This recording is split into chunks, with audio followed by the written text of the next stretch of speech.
Magandang araw po mga kapuntos, at sa araw na ito po meron po akong tampok na video para sa inyo at sana ay magustuhan ninyo.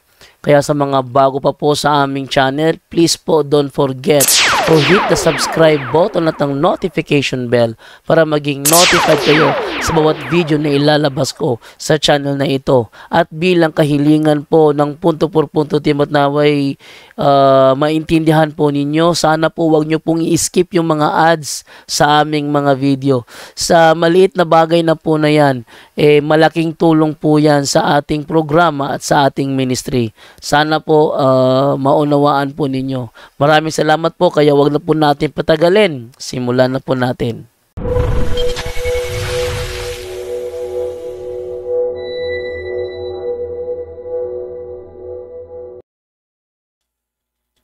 Magandang araw mga kapuntos, at sa araw na ito may tampok po akong video para sa inyo.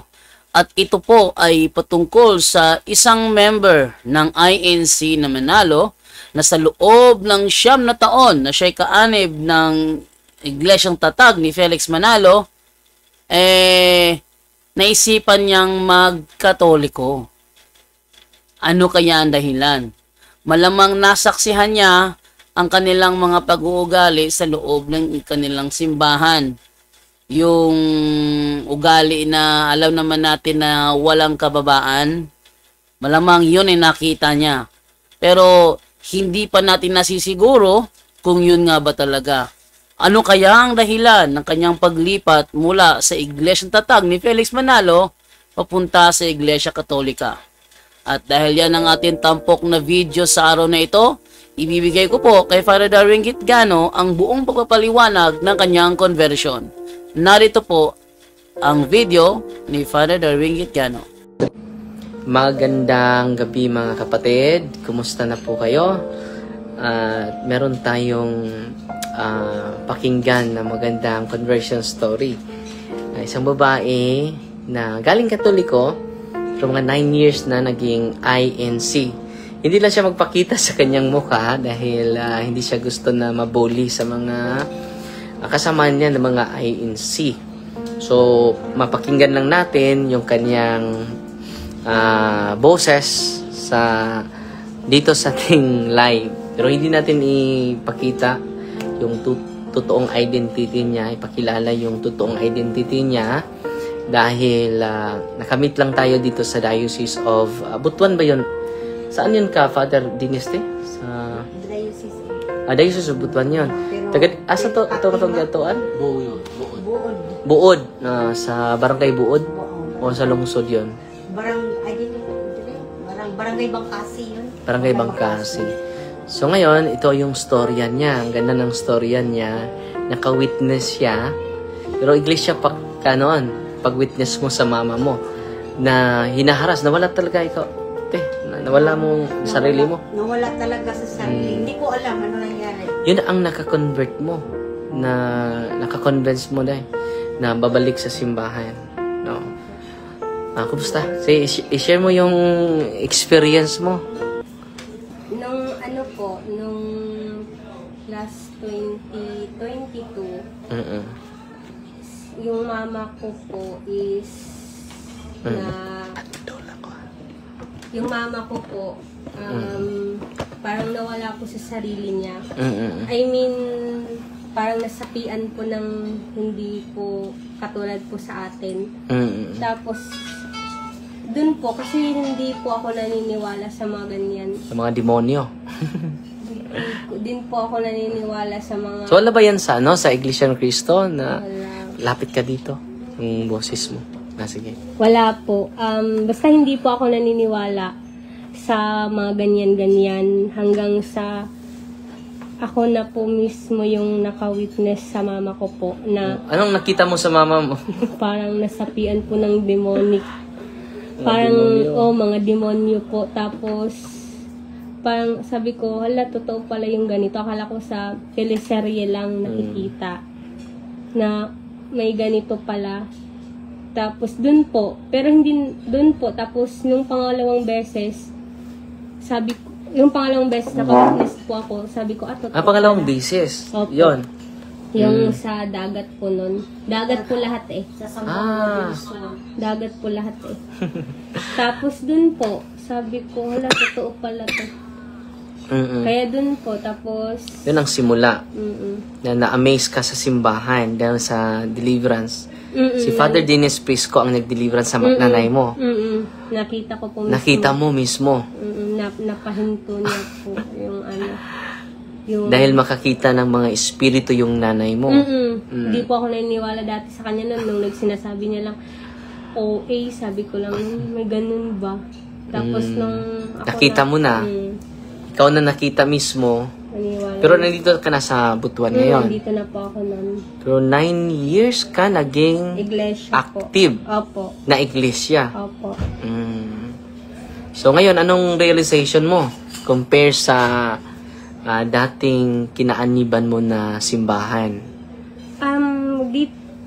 Sa bata pa lang naman po kasi ako, simula Catholic na po talaga ako. Nagka-choir din po ako sa simbahan ng bata pa ako. Active ka sa simbahan. Kaya po ako na-INC nun kasi kaya po ako nabalik loob nun sa INC kasi may kaklase po ako na best friend ko na INC. Parang nahalikayat niya lang talaga ako. May mag-INC ka. Pero sa ano po talaga, parang wala sa puso ko. Parang ganun. Parang dahil best friend ko, dahil kaibigan ko, tapos dahil INC ako nag-convert. Tsaka bata pa yung isip ko nun, nung na-convert ako ng INC, 13. 13 po ako nun. Tapos, nung pumunta po ako ng Luzon, matagal din po ako hindi nakasamba nun. Parang, kahit saang relihiyon po ako nakapunta, nakapasok po ako sa Born Again. Tapos sa Christianity, ang dami po, bago ka bumalik sa simbahan. Opo, ang dami ko pong napasukan ng iba't ibang relihiyon. Tapos dito po yung last na ako na po mismo nakakita na totoo po talaga. Yung kay mama po. At ngayon, kumusta yung mama mo? Ngayon? Ngayon po, okay naman na po siya. Hindi na po siya gaya dati. Nung simula po nung napagaling po siya ni Father Dennis. Dennis Prisco, yung exorcist natin dito sa Diocese of Butuan. Doon ka sa Libertad. Diocese of Libertad, parang Ang parokya parokya sa Libertad. Pero sakop yun sa Diocese of Butuan. Parokya lang yun. At maraming salamat. May idadagdag ka pa? Wala na po. Welcome home ha. Welcome home. And then, dagdagan mo yung kaalaman mo patungkol sa simbahan na tatag ni Kristo. Yung INC, ibang sekta, tatag lang po yan ng tao.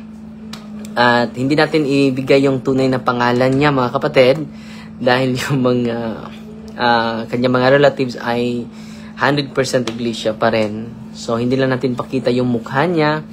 At yung nanay niya magsishare din sa deliverance, sa liberation ng mga masamang espiritu. Maganda yung storya ng buhay niya ngayon. Siya po ang isusunod natin ngayon.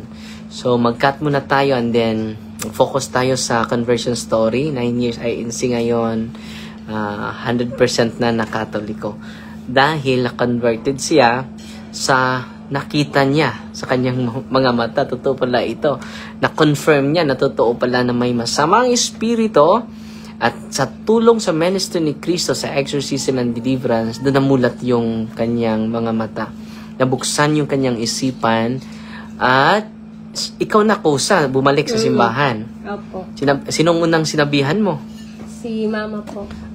Anong naramdaman mo, Nay? umiyak ako. Umiyak ka sa tuwa. Kasi palagi ko naman talagang dinadasal rin na babalik siya. Pero hintayin ko lang yung panahon. So, ilang anak mo, te? Panganay ko siya, 3. Panganay, 3. Siya lang ang nag-ibang sekta. Oo, kasi yung bunso ko, yung si Dinan, grabe ka-active siya sa... Siya talaga yung tawag nito, yung pinakahidhid ng mga sakristan dyan. Lahat. Siya talaga lahat. Tapos yung pangalawa, choir talaga yun. Pero nandun na sa Maynila. Doon siya nagtrabaho. So, welcome home, kapatid ha. And then, patuloy ka. And then, sunod nating interviewin yung nanay niya. Hindi din natin ipakita yung mukha dahil controversial yung for the sake of her reputation, mga kapatid. Ipakinig lang natin yung kanyang mga importante yung testimony, Hindi kailangan makita yung mukha, depende sa mag-testimony. Pero ngayon ay ginawa pa yung series of exorcism ni Father Dennis, Pero malaki na yung improvement niya. So, sa sunod natin interview siya na naman. Okay? So, God bless mga kapatid. Mag-relive tayo ngayon. Salamat na, ha? Opo. So, anong mensahe? May mensahe ka ba sa mga hindi pa bumalik sa simbahan? Bisa pwede na bisayon mo. Kuan na lang Padoon kamay. Sige. Kung kasi nakabalik ko kasi ako mismo nakakita. Kaya nasa tao talaga yung pagtuo sa Diyos. Yun lang po. Salamat dahil sa nakita mo, na-convince ka na. Opo. So marami kaming mga pasyente, ang anak nila ay born again, Muslim, ibang sekta, na makita nila yung actual exorcism, dun sila nabuksan at bumalik talaga sa simbahan. At salamat, sister, mga kapatid. Opo. God bless mga kapatid, mag-relive tayo.